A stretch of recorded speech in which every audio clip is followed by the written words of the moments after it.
하나님께서 우리에게 오늘 부활의 새벽을 통하여서 주시는 메시지와 우리에게 무엇을 고백하게 하시는지에 대해서 기도하면서 준비하였습니다. 우리가 이스라엘 백성들이 유월절을 지키면서 그들이 어떻게 유월절을 기념하였는지를 한번 생각해 볼 필요가 있는데, 유월절 밤이 되면 그 자리에 있는 가장 나이가 어린 사람이 가장 연장자에게, 그곳에 있는 가장 연장자인 할아버지 혹은 아버지 혹은 그곳에 있는 제일 나이 많은 사람들에게 물어서 이야기하기를, 우리가 이 밤에 이렇게 식사하는 것은 어떤 이유입니까? 라고 물어봅니다. 이것은 정해져 있는 이야기로 왜 우리가 이곳에 있는지에 대해서 모르기 때문이 아니고, 왜 우리가 지금 이렇게 허리띠를 메고 신발을 신고 서서 어린 양을 먹는 것입니까? 그리고 그 이야기가 물음이 이어지게 되면 그곳에 있는 연장자가 그 의미는 하나님께서 우리를 구원하여 주시고 그날 밤에 있었던 일들에 대해서 하나하나 설명해 주는 것으로 유월절 밤을 지나게 됩니다. 예수님께서 십자가에 달려 돌아가시고, 그리고 그 어두운 밤에 이스라엘 백성들, 그 많은 사람들은 다 이렇게 하나님께서 구원을 통해서 이루셨던 일들을 기념하였을 것입니다. 이렇게 우리가 먹는 이유는, 이렇게 우리가 서서 같이 예배하는 이유는 무엇일까라는 질문에 하나님께서 하신 일들에 대해서 증거하고, 하나님께서 어떤 일을 우리에게 약속하여 주셨는지를 붙잡았을 터인데, 정작 그들이 수천 년 동안 그렇게 기념하였던 그날 밤에 하나님께서는 전혀 다른 일들을 이스라엘 백성뿐만 아니라 온 인류를 향하여서 이루고 계셨습니다. 우리가 이렇게 불안한 듯 두려워서 떨고 이 밤을 지내는 이유가 무엇인지, 그리고 그날 밤에 있었던 것은 무엇인지에 대해서 하나님께서는 남모르게 이야기하고 계셨고, 오늘 새벽에 예수님의 무덤을 찾은 사람에게 그 의미와 그 마음을 첫 번째로 보여준다라고 생각하게 되었습니다. 우리는 부활에 대해서 생각할 때 부활이 일시적인 사건으로 생각하는 경향이 있습니다. 그래서 주님께서 부활하셨으니 그 부활이 어떤 순간에 분명히 일어났고, 그리고 그것을 지나온 사람들은 잘 모르는 것으로 생각하게 되지만, 실제로 부활의 과정을 가만히 생각해 보면 시간상으로 주님께서 부활하신 시점이 있는 것은 분명히 맞지만, 이 부활이 현실로 우리에게 있어서 부활의 의미로 다가오고 부활의 생명과 기쁨으로 붙잡혀지는 데에는 하루라는 시간이 필요했고, 아니 어떤 사람에게는 더 많은 시간이 필요해서 하나님께서 예수님을 통하여 부활의 은혜를 일으키셨구나 라는 것을 보게 하시고 알게 하여 주시는 것에 대하여 기억할 필요가 있겠습니다. 주님께서 이 새벽에 이곳을 찾은 사람들, 주님의 무덤을 찾은 사람들에게 어떤 의미로 이야기하는 걸까? 저는 이것이 믿음의 증인으로서뿐만이 아니라 사랑하는 사람들에게만 주시는 은혜가 있더라, 사랑하는 사람들에게만 주시는 의미가 있더라 라고 깨닫게 되었습니다. 장례 절차 중에서 유족들이 가장 슬퍼하는, 가장 마음으로 어려워하는 부분이 있다면 아마 입관 때가 아닌가 싶습니다. 고인을 이제 관에 모시고, 그리고 다시는 이 땅에서 얼굴을 볼 수는 없고 그냥 관에 모셔서 이제는 그렇게 각각 화장장이나 혹은 장지를 향해서 가게 될 텐데, 마지막 유족들이 오열을 하면서 마음에 있는 것들을 고인에게 이야기하기도 하고 하나님 앞에 고백하기도 하고, 그리고 그곳에서 자기의 마음을 추스리게 됩니다. 입관이나 하관, 화장대를 이렇게 보면 각각 그 의미가 마지막이기 때문에 라는 것을 보게 됩니다. 그런데 그런 여러 예배를 인도해 보다 보면 이렇게 슬픔이 있고 고인에 대해서 마지막 인사하려고 할 때에 그 입관에 들어가고는 사람들은 굉장히 제한적이라는 것을 또 보게 됩니다. 많은 사람들이 장례 예배에 와서 입관 예배를 드리러 왔지만 실제로 입관 예식에 들어가는 사람들은 그렇게 많은 사람들이 아니라 직계 자손들이나 자녀들이나 정말 사랑하는 사람들이 마지막 인사를 하러 들어가더라고요. 우리가 잠깐 이 아침에 우리의 장례를 한번 생각해 보십시오. 그리고 주위에 있는 사람들 한번 생각해 보십시오. 여러분은 어느 정도, 어느 사람에게까지 장례를 한다면 입관식에 들어갈 것이라고 생각이 되십니까? 이것을 안다면 오늘 이곳에 예수님의 무덤을 찾아간 이 여인들의 마음이 어떤 것인지 우리가 알 수 있습니다. 1절 말씀에 보면 이 여자들이 그 준비한 향품을 가지고 무덤에 갔다라고 이렇게 이야기하고 있습니다. 이 여자들이 무덤에 간 이유는 뭐냐면 예배하기 위해서가 아니었습니다. 부활하신 주님을 만나러 가기 위한 것도 더더욱 아니었습니다. 이 여인들이 하려고 했던 것은 무엇이냐면 새벽에 잘 보이지도 않는 이 시점에 눈을 비비고 향품을 가져간 이유는 무엇이었냐면 이미 장례 절차를 통하여서 장사를 지낸 예수님께 마지막으로 향품을 발라드리고 그리고 그분 향하여서 자기의 마음을 고백하기 위해서 갔습니다. 그러니까 우리가 그려볼 수 있는 입관과 아주 똑같은 의미였습니다. 마지막으로 내가 드려야 될 예수님과의 인사, 내가 이분의 삶에 대해서 갖고 있었던 사랑의 표현, 그것을 하기 위해서 향품을 준비해서 갔다라고 성경은 말씀하고 있습니다. 근데 이것을 한 번만 더 머릿속에 상상해 보면 이 자리가 정말로 쉽지 않은 자리라는 것을 깨닫게 됩니다. 예수님께서 십자가에 못 박혀 돌아가셨습니다. 그리고 그분께서 십자가 지기 전에 얼마나 많은 매를 맞으셨는지, 다른 사람들은 2주 혹은 15일 동안이나 십자가에 매어 달려 있지만 너무 힘들고 탈진한 몸으로 인하여, 매를 맞음으로 인하여 몇 시간, 하루를 채 버티지 못하고 하늘나라에 가셨던 것을 기억해 볼 필요가 있습니다. 이 몸에 상처가 있고 깊이 패인 피부들과 찢어져 있는 상처들이 얼마 6월절이 다가오고 있기 때문에, 안식일이 다가오고 있기 때문에 그냥 그저 그렇게 봉합된 채로 세마포에 말려서 그렇게 장례를 급하게 치루었던 것입니다. 그러니 이 여인들이 이곳에 가서 다시 향품을 바르겠다라는 것은 예수님의 육신의 모습, 시신의 가장 어렵고 힘든 부분들, 그리고 3일이 지났다면 상식적으로 정상적으로 보았을 때 이미 시신이 부패하기 시작한 이후여서 냄새뿐만 아니라 그 몸을 형용할 수 없을 만큼 마주하기 힘든 순간을 위해서 준비하고 갔다라는 것이죠. 결코 이곳에 빈 무덤이 있을 거야 라고 상상한 것이 아니라 이 사람들이 이 새벽을 깨워서 갔던 것은 예수님의 마지막 모습, 그게 가장 힘들고 가장 마음에 닿기 어렵고, 그리고 내가 정말로 사랑하는 사람이 아니라면 절대로 잊지 않을 그 자리를 향하여서 새벽을 깨워서 향품을 가지고 이 자리에 가게 되었다라는 것이죠.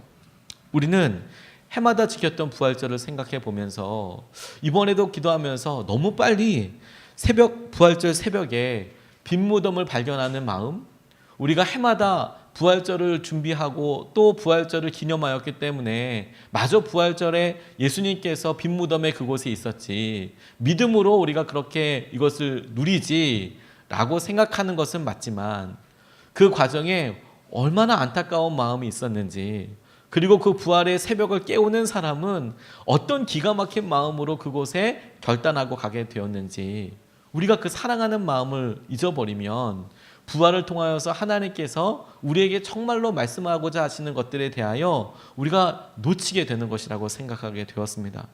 사랑하는 사람만 이 아침을 지키게 되겠구나. 주님을 사랑하는 사람, 내가 주님의 모습이 아무리 어렵고 아무리 내 마음속에 찢어지게 아파도 내가 그분의 마지막에 대하여 증인이 되고 내가 함께 하겠다라고 결단한 사람만 이 아침에 오게 되겠구나. 하나님께서 그것을 깨닫게 해주셨습니다. 예수님의 찢어진 몸에 대해서 생각하면서 저는 이것이 바로 우리 교회의 현실과 적용되게 되었습니다. 우리 교회라 함은 예수님의 사람들 교회를 포함한 이 땅에 있는 모든 교회를 말하는 것이지요.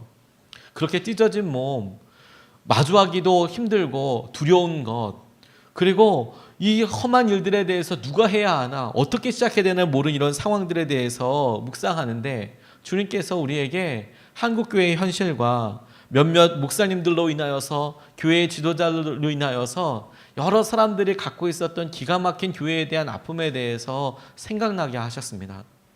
우리의 영혼이 찢어져 있듯이 교회로 인하여서, 지도자로 인하여서 상처받고 아파서 더 이상 이걸 누가 한단 말인가, 이걸 누가 누가 꼬매고 이걸 누가 향품이 되고 이걸 어떻게 수습해야 된단 말인가. 신문에서 교회에 대한 여러 이야기가 나오고 그리고 우리의 여러 상처들이 다른 교회에서 똑같이 이루어지게 있다는 것을 볼 때마다 이걸 도대체 어떻게 해야 하는가. 그런데 주님께서 이 부활의 아침에 우리가 주님께서 하실 은혜를 믿을 수 있는가? 교회가 변화될까? 부활이 정말 일어날 수 있을까? 이게 치료가 회복되고 사람은 정말 변할 수 있을까? 그것에 대한 응답과 확신을 주신다고 생각하게 되었습니다. 독일의 교회가 통일될 때에 하나님께서 독일 교회에 있는 여러 사람들을 통해서 참 놀라운 일을 이루셨습니다. 독일 교회가 독일이 분단될 때에 나누어지지 않았습니다.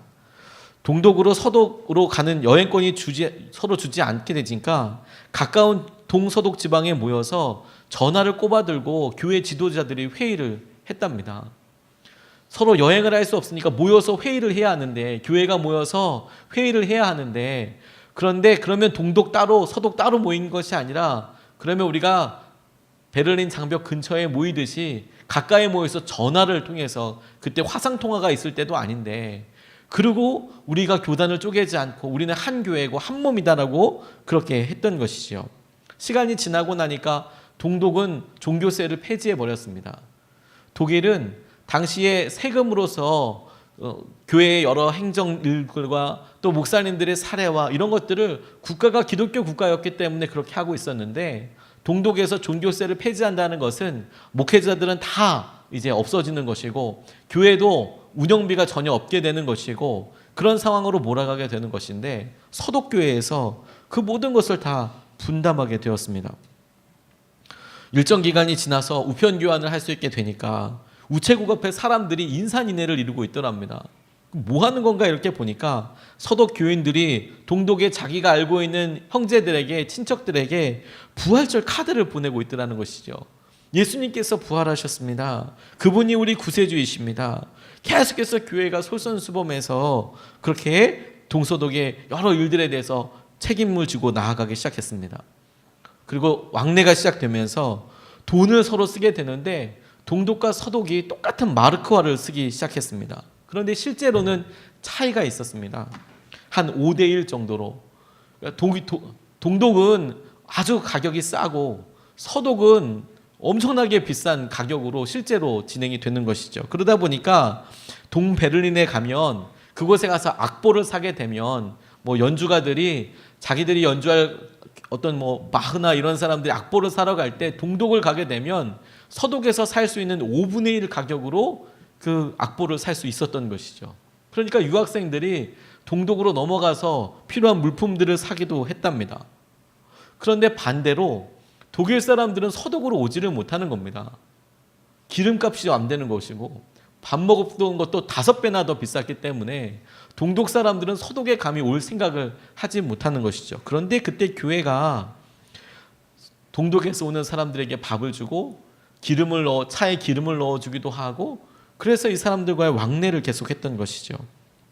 뿐만 아니라 법으로 18세 미만의 아이들에게 복음을 전할 수 없도록 그렇게 이야기하니까, 그리고 그렇게 복음을 전하는 선교사님들을 감옥에 넣게 되니까 서독 교회에서 18세 미만 아이들에게 성경을 가르칠 수 있게 해달라고 그 위정자들의 원하는 일을 해주고, 목사님들을 빼내기 위해서 돈을 내기도 하고, 동독 정부가 원하는 일에 대해서 최대한 해주려고 노력을 하고, 그래서 결국에는 18세 미만 아이들에게도 성경을 가르칠 수 있도록 그렇게 이끌어 정책을 만들어 나가고, 루터판 성경 공부를 시작하게 될 때부터 기도하기 시작하고 하나님께서 하시는 것들에 대해서 함께 고백하고 나아가게 되었다는 것이죠.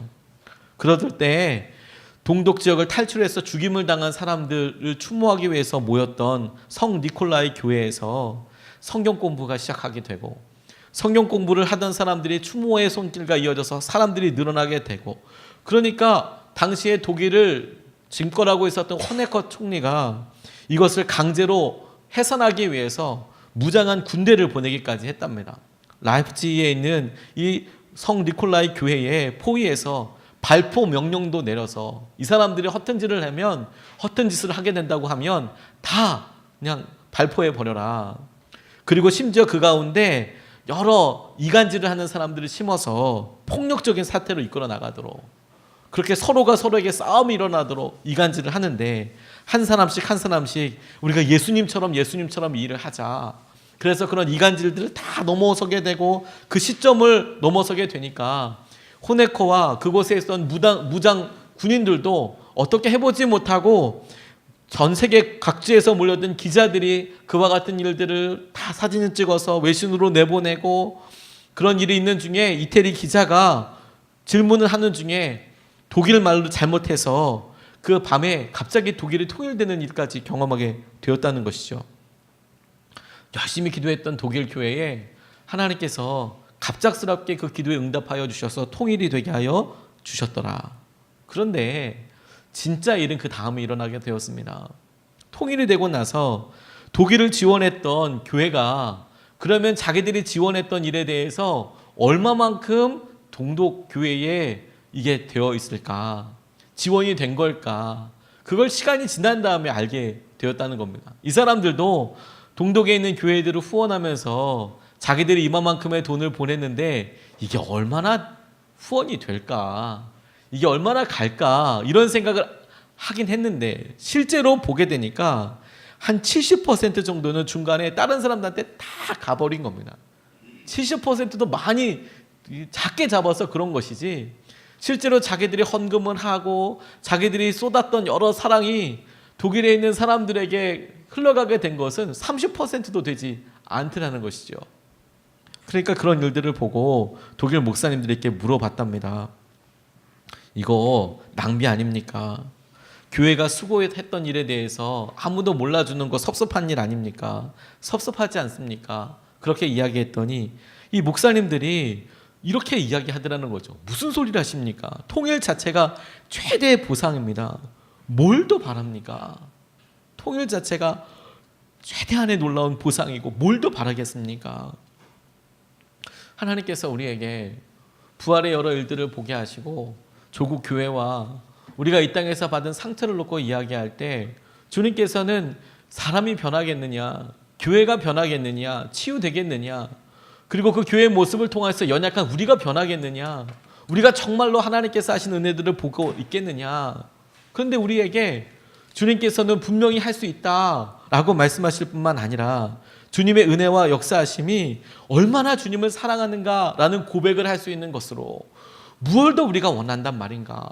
주님을 사랑할 수 있는데, 주님을 사랑할 수 있다면 우리가 다시 한번 용기를 내볼 수 있는데, 그런 주님의 은혜로 우리를 깨우시고 인도하여 주신다라고 생각하게 되었습니다. 뿐만 아니라 주님께서 우리에게 이 부활의 아침에 말씀하시고 강조하고 싶으신 것은 빈 무덤에 아무것도 남아있지 않고 빈 무덤에 남아있는 진짜와 마주하기를 원하신다고 생각하게 되었습니다.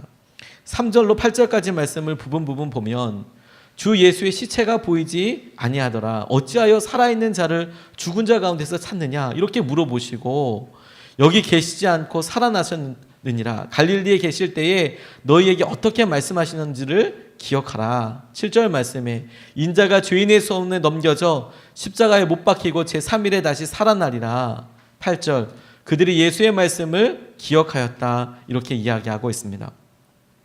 무덤을 방문하였던 사람들이 마주했던 두 사람이 그냥 무덤만 본 게 아니라, 비어있는 무덤만 본 게 아니라, 자기들이 이야기하고 있는 찬란한 옷을 입은 두 사람뿐만 마주한 것이 아니라, 그들이 비록 3년의 시간 동안 보아왔던 예수님의 육신은 볼 수 없었지만 그곳에 남아있는 예수님의 약속을, 그분의 말씀을 그곳에서 만나게 되었다라는 것이죠. 아무것도 없었던 것이 아닙니다. 오히려 그 빈 무덤에는 너무도 분명한 증거 한 가지가 남아 있었는데, 그게 무엇이었냐면 예수님께서 그 전에 하셨던 약속과 말씀이 그 빈 무덤에 남아 있더라는 것이죠. 우리가 볼 수 있고 만질 수 있는 예수님의 육신은 없어졌지만 그곳에는 이미 우리가 들었던 하나님의 약속이, 부활의 은혜가 이미 그곳에 남아 있더라라는 것이죠. 그리고 부활의 시작은 우리가 보았던 그 예수님, 육신의 예수님에서 우리가 들었던 말씀으로 우리의 믿음이 변화되는 것이 부활의 과정인 것을 주님께서 우리에게 보여주신다고 생각하게 되었습니다.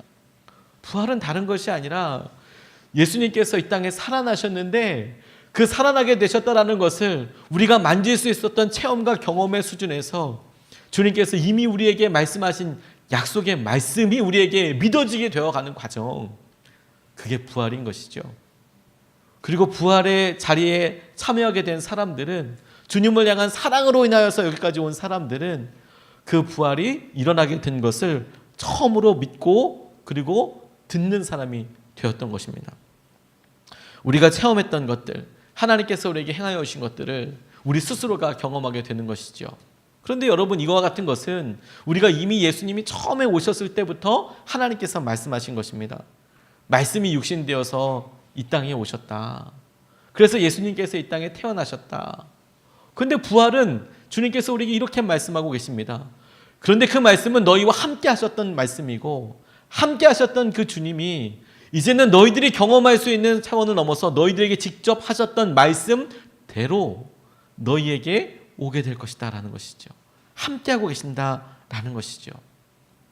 그런 의미에서 부활은 우리가 다시 태어나고 주님께서 우리에게 새롭게 결단하게 하셨던 그런 시간인 것이죠. 한 번의 믿음이 고백으로 변한 것이 아니라 부활의 과정을 통하여서 하나님께서 우리를 기가 막힌 사람으로 새롭게 만나주시고 인도하여 주신 것입니다. 어떤 분이 결혼했지만 철저하게 자기 중심인 그런 삶을 살고 있었습니다. 자기는 남편으로서, 아버지로서 빵점이라고 밖에 이야기할 수 없는 그런 삶을 살고 있으셨다라고 고백했습니다. 이분은 자기의 삶에 있어서 재혼이었고, 자기를 위해서 결혼해 주는 사람 처음에는 너무 감사하고 좋았지만 점점 자기가 할 수 있는 여러 향락과 여러 일들을 그냥 아주 편하게 살면서 살았습니다. 세상에서는 능력 있는 실업가라고 인정을 받았고, 그리고 그런 실업가들은 마땅히 한다라고 이야기하는 통념적인 일에 푹 빠져서 살았습니다. 밤늦게까지 술을 마시고 집에 와서 보내기 일쑤였고, 집에 안 들어오는 일도 너무너무 많았고, 그럼에도 불구하고 주일날에는 교회 가서 또 믿음 있는 사람이라고 청년 실업가라는 이야기를 듣고 그렇게 살았답니다. 그런데 어느 날은 밤늦게 술을 마시고 이렇게 들어와 보니까 아내가 이렇게 엎드려 자고 있는데 그 앞에 노트 한 권이 있어서 술김에 이렇게 보니까 아내의 일기장이었답니다. 아내의 속마음이 무엇일까 궁금해서 장난 삼아서 그거 이렇게 봤는데 조심스럽게 읽고 나니까 눈을 뗄 수 없는 구절들이 이렇게 있는 거예요. 눈물이 뚝뚝 떨어져 있는 그 노트에 특별히 주목하게 된 구절이 있었습니다. 이렇게 쓰여 있더라는 거예요. 나는 오늘도 버스를 타고 수유리 너머로 갔다. 시골길을 하염없이 걸으면서 오늘도 어김없이 죽음을 생각했다. 그러나 그것은 내가 취할 길이 아니라는 생각을 하고 되돌아왔다. 나를 살리기 위해 십자가에서 돌아가신 주님께서 주님의 뜻을 위해 내게 주신 남편이므로 나는 남편을 사랑해야만 한다. 나는 할 수 없지만 주님께서 사랑하라 명하심으로 나는 남편을 사랑해야만 하는 것이다. 주님 도와주세요. 나의 약함을 주님께서 잘 아시잖아요. 그렇게 글이 쓰여져 있더라는 것이죠. 남편이 가만히 글을 보다 보니까 아내가 눈물을 흘린 것이 틀림없는 그런 물기와 노트를 보고 나니까 자기 마음도 울컥 하더라는 겁니다. 처음에 눈물이 쏟아지기 시작하고 귀에는 큰 북소리가 울리는 것처럼 그렇게 느껴지더랍니다. 도저히 그 자리에 서 있을 수가 없어서 서재로 들어가서 가만히 멍하니 앉아 있는데 폭포수와 같은 눈물이 하염없이 흘러 내리더라는 거죠. 아내는 자기에게 있어서 참 많은 일들을 해주는 사람이었는데, 그런데 이 아내는 나 때문에 하루에도 수십 번씩 죽음에 대해서 생각하는 거구나. 나는 그렇게밖에 이 아내에게 사랑을 표현하는 그런 사람이구나. 이렇게 생각이 되니까 너무도 힘들고 아픈 마음이 들더라는 것이죠. 아내가 오직 주님을 믿는 믿음 때문에 자신의 슬픔을 감추고 나에게 웃음으로 대해왔던 것에 대해서 감당할 수 없는 죄책감도 들고 이걸 어떻게 해야 된다는 건가. 처음에는 아내가 불쌍해서 울고, 그리고 나중에는 자기가 불쌍해서 울고, 도대체 내가 이럴 때에 나의 쾌락만을 쫓아서 살아왔던 이런 한심한 남편으로 내가 언제까지 살 것인가, 그런 생각이 들더라는 거죠. 조금 전에는 이런 자신이 밉고 또 부러워서 한동안 울었는데, 그러다 보니까 몸소리치면서 한없이 울다 보니까 마침내 기도 제목이 바뀌더라는 거예요. 그동안 교회도 다녔고 기도할 줄도 알았지만 자기 중심적인 기도 드렸는데, 자기의 욕망만을 위해서 기도했는데 그 순간 기도 제목이 어떻게 바뀌냐면 주님의 음성대로 주님께서 이끌어 주신 데서 사용하여 주십시오. 주님, 이것에 대해서 주님의 마음을 부어 주십시오. 그렇게 기도 제목이 바뀌게 되더라는 거예요. 그리고 나니까 제가 정말 마음이 너무 어려운 사람입니다. 죽음밖에 없는 사람입니다. 주님의 음성이 이렇게 들리더랍니다. 나는 너를 단 한 번도 버린 적이 없다. 왜냐하면 나는 너를 사랑하기 때문이란다. 이분이 그때 주님을 정말 새롭게 만나고 살아계신 주님을 보는 눈이 떠지고 주님 음성에 귀를 기울이게 되었다. 그분이 바로 이재철 목사님이십니다. 나는 없어지게 되고 말씀만 붙잡혀지게 되는 거. 부활의 아침은 주님께서 우리에게 눈에 보인 그 모습이 없어져 버려서 그러니까 주님께서 부활하신구나라고 바로 믿어진 거 아닙니다. 내게 따라왔던 오기 위해서 내가 사랑을 표현하기 위해 왔는데 그 사랑을 표현할 것조차도 없어져 버리고, 그런데 그 자리에 말씀이 남아있는 것이지요. 주님께서 내게 하신 일들이 이루어지게 될 것이다. 그리고 주님께서 이런 일을 이루셨다라는 것이 말씀이 떨어지게 된 것이죠. 그리고 이곳에 왔던 이 여인들도 부활하신 예수님을 만나기 전까지 두려워 떨리는 마음으로 기다리는 겁니다. 그 말씀이 어떻게 이루어지고 있는지, 어떻게 이루어지게 될 것인지, 그 약속을 붙잡고 하나님께서 하시는 은혜들을 누리게 되는 것이죠. 그런 의미에서 여러분, 부활의 새벽은 주님께서 우리에게 주신 부활의 완성을 위해서 시작되는 첫 발자국입니다.